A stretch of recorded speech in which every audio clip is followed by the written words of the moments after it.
Good morning student. जैसे कि आप सभी को पता है कि अभी कोरोना वायरस का संक्रमण महामारी के रूप में फैला हुआ है। मैं उम्मीद करती हूँ कि आप घर पे रहेंगे, सुरक्षित रहेंगे। अभी सवाल ये है कि आप लॉकडाउन में पढ़ाई कैसे करें। इसीलिए करियर ब्रिज एकेडमी स्कूल ने आप सभी स्टूडेंट्स के लिए ऑनलाइन स्टडी का अरेंजमेंट किया है। Now start class 8 subject Hindi. Hindi के सिलेबस में टोटल चैप्टर आपके 18 हैं, व्याकरण में 25, रचना लेखन में पत्र, निबंध, संवाद, कहानी लेखन, सड़क सुरक्षा एवं परिवेशीय सजगता है। आपके यूनिट फर्स्ट में 3 चैप्टर आ रहे हैं, व्याकरण में 3। व्याकरण भाग पढ़ते हैं जिसमें फर्स्ट चैप्टर है आपका संज्ञा। संज्ञा किसे कहते हैं? संज्ञा साधारण बोलचाल में किसी का नाम है, उसे संज्ञा कहते हैं। अर्थात किसी प्राणी, वस्तु, स्थान या भाव के नाम को संज्ञा कहते हैं। जैसे प्राणी में मोहन, हाथी, स्त्री, घोड़ा, वस्तु में पुस्तक, कलम, मेज, खिलौना, स्थान में जोधपुर, दिल्ली, घर, बगीचा। ये क्या है, सभी हम इनके क्या नाम ले रहे हैं, यानी स्थान के भी नाम है, वस्तुओं के भी नाम होते हैं, प्राणी के भी नाम होते हैं, ये सभी संज्ञा होते हैं। अब भाव, जो हमारे अंदर के भाव होते हैं, मिठास, गर्मी, प्रेम, क्रोध, इनके भी नाम है, तो ये भी संज्ञा के अंतर्गत आते हैं।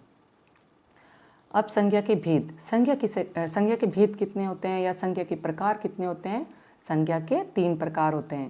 पहला है व्यक्तिवाचक, और दूसरा है जातिवाचक, तीसरा है भाववाचक संज्ञा। तो हम फर्स्ट पढ़ते हैं व्यक्तिवाचक संज्ञा। व्यक्तिवाचक संज्ञा किसे कहते हैं? व्यक्ति यानी जिस शब्द से किसी विशेष व्यक्ति, स्थान या वस्तु का बोध होता है, उसे व्यक्तिवाचक संज्ञा के अंतर्गत रखते हैं। जैसे कोई भी विशेष स्थान है, विशेष व्यक्ति है, विशेष वस्तु है, उन्हें हम व्यक्तिवाचक संज्ञा कहते हैं।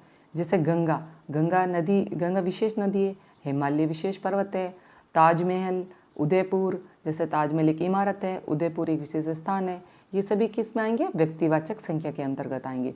जैसे व्यक्तियों के नाम में राम, मोहन, सीता, महात्मा गांधी, नरेंद्र मोदी, सचिन तेंदुलकर, ये सभी क्या है? विशेष नाम है। राम में उसकी अपनी विशेषता है। हर राम कई तरह के नाम हो सकते हैं, लेकिन उनकी सबकी अलग अलग विशेषताएं होती है। देशों के नाम भारत, चीन, जापान, अमेरिका। और त्योहारों के नाम होली, दीपावली, ईद, क्रिसमस। फूलों के नाम में गुलाब, गेंदा, कमल, चमेली, ये भी सब अपने विशेष फूल हैं, उनके अपने अपने नाम हैं। दिनों के नाम में सोमवार, मंगलवार, रविवार, बुधवार। महीनों के नाम जनवरी, अगस्त, मार्च, दिसंबर। खेलों के नाम cricket, hockey, football, table tennis, ये सभी क्या व्यक्तिवाचक संज्ञा के अंतर्गत आते हैं। सेकंड है जातिवाचक संज्ञा। जातिवाचक संज्ञा किसे कहते हैं? जाति यानी जो शब्द किसी समूह, पूरी अपनी संपूर्ण जाति का बोध करा रहा है। जैसे जिस शब्द से किसी जाति के सभी प्राणियों या पदार्थों का बोध होता है, उसे जातिवाचक संज्ञा कहते हैं, यानी अपनी संपूर्ण जाति का बोध करा रहे हैं। जैसे लड़का, पर्वत, नदी, पुस्तक, फल, पशु, मिठाई। अब नदी, हमने यहाँ नदी कहा है, तो नदी यानी संपूर्ण नदियों का बोध करा रही है। अगर हमने यहाँ गंगा नदी कहते हैं तो ये किसके अंतर्गत आता है? व्यक्तिवाचक संज्ञा के अंतर्गत।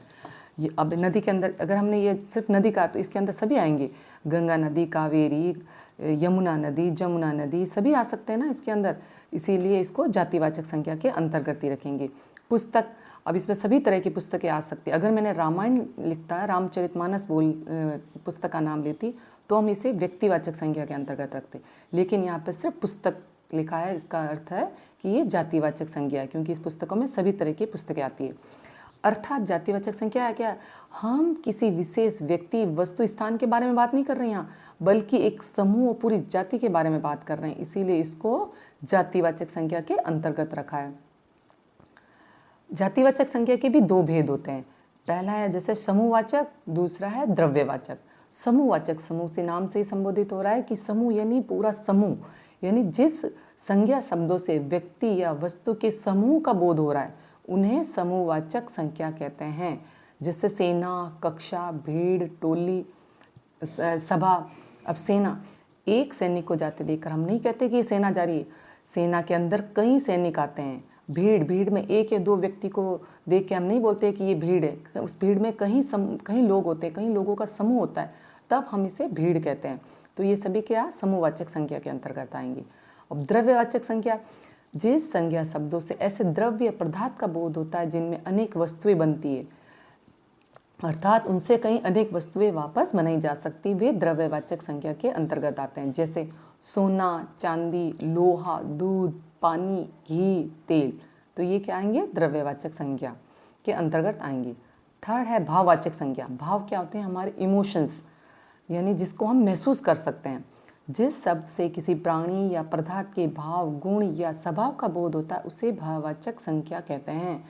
जैसे मतलब किसी भी प्राणी के गुण किस तरह का है, उनका भाव, स्वभाव कैसा है, इनका बोध होता है। जैसे वीरता, क्रोध, खुशी, प्रेम, मिठास।